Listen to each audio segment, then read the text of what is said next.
इतिहास का एक बहुत ही इम्पोर्टेंट टॉपिक जिसका नाम है राष्ट्रीय आंदोलन, जो कि सभी प्रतियोगी परीक्षाओं में इस टॉपिक से प्रश्न पूछे जाते हैं। तो आज के इस वीडियो में हम लोग राष्ट्रीय आंदोलन के बारे में गहराई से अध्ययन करेंगे। तो आइए लेक्चर शुरू करते हैं और समझते हैं।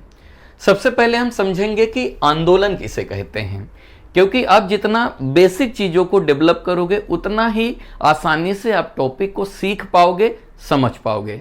तो आइए सबसे पहले हम जानते हैं कि आंदोलन किसे कहा जाता है। उसके बाद मैं आपको बताऊंगा कि राष्ट्रीय आंदोलन किसे कहते हैं। तो ध्यान दो, सरकार द्वारा स्थापित व्यवस्था में परिवर्तन या प्रतिबंध करने के लिए जनता द्वारा किया जाने वाला सामूहिक विरोध को आंदोलन कहते हैं।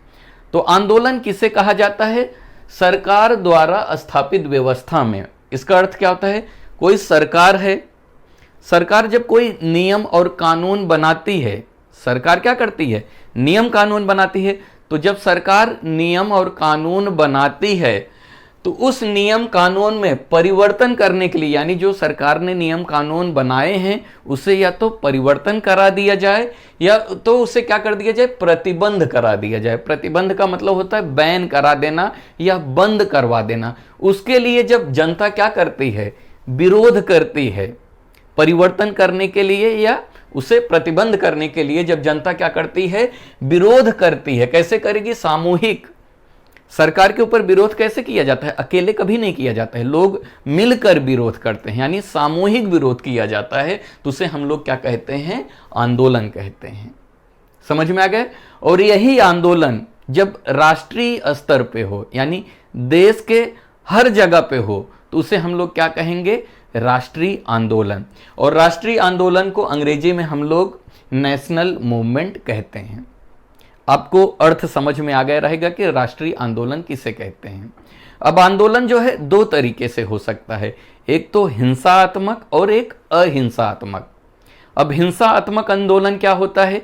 हिंसात्मक यानी जब चीज़ों को तोड़ फोड़ करके या नुकसान पहुंचा के आंदोलन किया जाता है तो उसे हम लोग हिंसात्मक आंदोलन कहते हैं।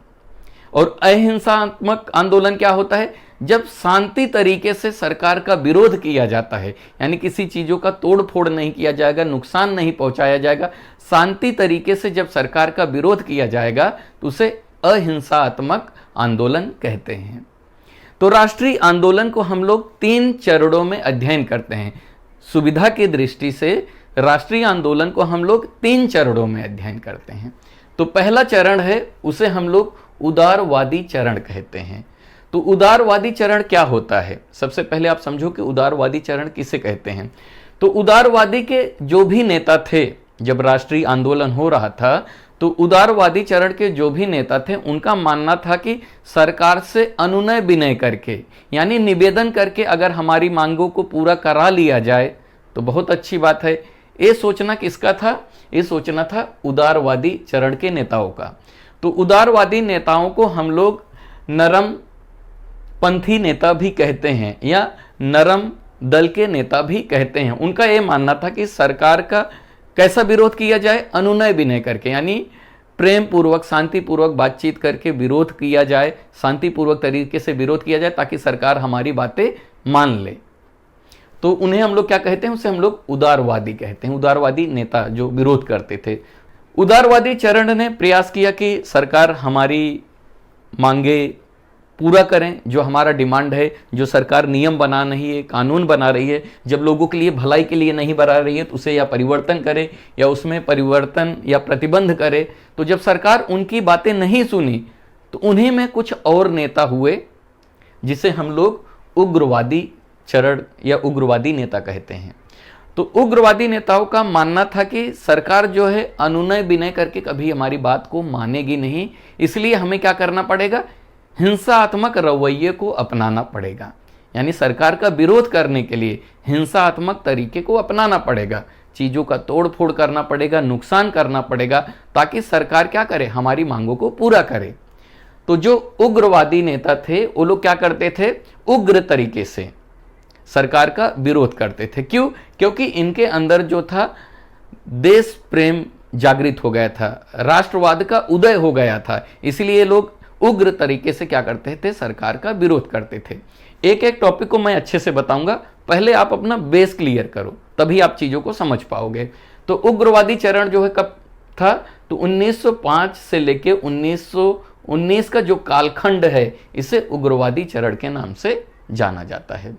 तो राष्ट्रीय आंदोलन चल ही रहा था, इसमें दो नेता हुए, उदारवादी चरण यानी इन्हें हम लोग नरम दल कहते हैं, उसके बाद उग्रवादी चरण जिसे हम लोग गरम दल के नेता कहते हैं। इन दोनों नेताओं ने अपना आंदोलन जारी रखा ही था। उसके बाद इसमें गांधी जी की एंट्री होती है, गांधी जी इस आंदोलन को अपने हाथ में लेते हैं। तो जो तीसरा चरण है जिसे हम लोग क्या कहते हैं, गांधीवादी चरण कहते हैं, क्योंकि राष्ट्रीय आंदोलन को अंतिम में कौन संभाला, गांधी जी ने संभाला, तो इसीलिए इस चरण को हम लोग गांधीवादी चरण कहते हैं। तो राष्ट्रीय आंदोलन को हम लोग 3 चरणों में अध्ययन करते हैं। कौन सा चरण, उदारवादी चरण, उग्रवादी चरण और गांधीवादी चरण। तो सबसे पहले हम लोग राष्ट्रीय आंदोलन में कौन कौन से टॉपिक पढ़ने वाले हैं, तो सबसे पहले मैं आपको गांधीवादी चरण पढ़ाऊंगा। तो गांधी जी ने बहुत सारे आंदोलन किए, उनमें से कौन कौन से आंदोलन हैं, जैसे कि गांधी जी ने सबसे पहले जो आंदोलन किया था वो दक्षिण अफ्रीका में किया था। पहला आंदोलन, गांधी जी का पहला आंदोलन कौन सा है, तो याद रखना दक्षिण अफ्रीका में किया था। और भारत की बात किया जाए तो भारत में गांधी जी पहला आंदोलन कहां पे किए थे, तो याद रखना बिहार के चंपारण में किए थे पहला सत्याग्रह। तो भारत में गांधी जी का जो पहला सत्याग्रह था वो चंपारण में था, और गांधी जी का जो पहला सत्याग्रह था, आंदोलन था, वो कहां पे था, दक्षिण अफ्रीका में था। तो मैं आपको कौन कौन से टॉपिक पढ़ाने वाला हूं गांधीवादी चरण में, तो याद रखना मैं आपको दक्षिण अफ्रीका में जो गांधी जी का सत्याग्रह था उसके बारे में गहराई से सिखाऊंगा, चंपारण सत्याग्रह के बारे में बताऊंगा, खेड़ा सत्याग्रह के बारे में बताऊंगा, अहमदाबाद आंदोलन के बारे में बताऊंगा, रौलट एक्ट के बारे में बताऊंगा, जलियांवाला बाग जो हत्याकांड था उसके बारे में बताऊंगा, चौरी चौरा कांड हुआ था उसके बारे में बताऊंगा, खिलाफत आंदोलन के बारे में बताऊंगा, असहयोग आंदोलन के बारे में बताऊंगा, सविनय अवज्ञा आंदोलन के बारे में बताऊंगा, भारत छोड़ो आंदोलन। तो गांधी जी ने मुख्य रूप से जो है 7 आंदोलन किए थे। हालांकि तो गांधी जी बहुत सारे आंदोलन किए थे, सारे आंदोलन मैं पढ़ाऊंगा, लेकिन इतिहास के टॉपिक में जो महत्वपूर्ण आंदोलन है कौन कौन से हैं, तो याद रखना चंपारण का, खेड़ा का, अहमदाबाद का, उसके बाद खिलाफत, असहयोग, सविनय अवज्ञा आंदोलन और भारत छोड़ो आंदोलन। ये गांधी जी द्वारा किया जाने वाले महत्वपूर्ण आंदोलन हैं।